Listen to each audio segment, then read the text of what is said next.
안녕하세요. 주름 잡는 이야기의 박찬영 원장입니다.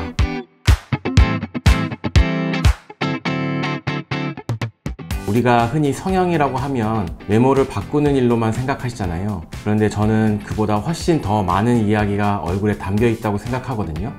오늘은 특별한 시작이니까 이 채널을 통해서 제가 어떤 사람인지, 그리고 왜 이 일을 시작했는지부터 천천히 말씀드려 보려 합니다.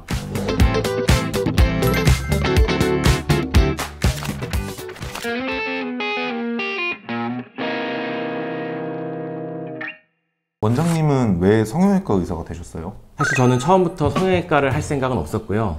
저희 지도 교수님께서 일반외과 중에서도 이제 위암 수술에 대가셔가지고 저도 그 모습을 보고 일반외과를 지원해야겠다 이런 마음을 갖고 있었어요.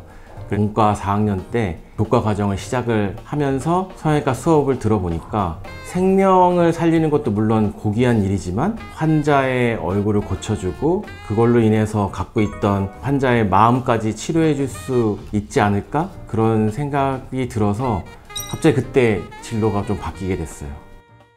이 일을 하신 지는 얼마나 되신 거죠? 거의 20년 가까이 됐죠. 성형외과를 시작한 지. 일하시면서 가장 보람을 느꼈던 순간이 있으신지. 딱 한순간을 고르기는 어렵지만 수술을 마치고 거울 앞에 환자분이 앉으셨는데 처음엔 긴장된 얼굴로 자신의 얼굴을 들여다보시더라고요. 점점점 입꼬리가 살짝 올라가시고 눈빛도 조금씩 밝아지시고 그 짧은 몇 초 동안 그 환자분의 그 감정이 확 전해졌어요. 얼굴을 바꾸는 게 아니라 그 사람의 일상을 바꿔줬다는 그런 느낌이 들어서 참 이 일을 잘 선택했고 계속 앞으로도 참 오래 하고 싶다 이런 생각을 하게 됐어요. 일하시면서 좀 가장 기억에 남는 환자 그래도 한 분만 딱 꼽는다면? 딱 한 분만 사실 꼽는 건 정말 어려운 거긴 한데 50대 초반의 여성분이 한 분 계셨는데 그분이 이제 팔자주름이 너무 신경 쓰이신다고 병원에 오셨거든요. 상담을 하면서 느낀 게 그분은 사실 팔자의 문제가 아니라 이 얼굴 전체에 좀 힘이 빠져 있는 상태였어요. 그래서 이제 늘 표정이 좀 굳어 계셨고 대화할 때도 자꾸 제 눈을 좀 피하시더라고요. 그래서 시술 후에 그분이 이제 하신 말이 아직도 생각이 나는데, 선생님 저 이제 제 얼굴이 좀 무섭지 않아요. 그러니까 그 말을 듣고 좀 약간 좀 감정이 조금 복받쳤어요.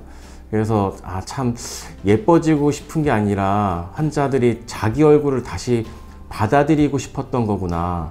그런 순간을 그 환자분들하고 같이 함께 한다는 게 이 일을 가진 제일 큰 의미 같아요. 그러면 이제 이 채널, 우리 주름 잡는 이야기에서는 앞으로 어떤 이야기들을 좀 하게 될까요? 저는 이 채널을 통해서 크게 두 가지 이야기를 해보고 싶어요. 하나는 리프팅, 동안, 주름 시술에 대한 정확한 정보를 드리고 싶고, 그리고 또 하나는 우리가 나이 들어가며 마주하게 되는 감정, 변화, 시선에 대한 이야기를 드리고 싶어요. 자연스럽게 늙자는 말이 요즘 많이 하시잖아요. 그런데 그게 아무것도 하지 말자는 뜻은 아니라고 생각하거든요. 그러니까 지금 내 얼굴의 기준에 맞게 잘 유지하고 그리고 건강하게 지내는 거, 그게 요즘 시대의 자연스러움이 아닐까 생각을 해요.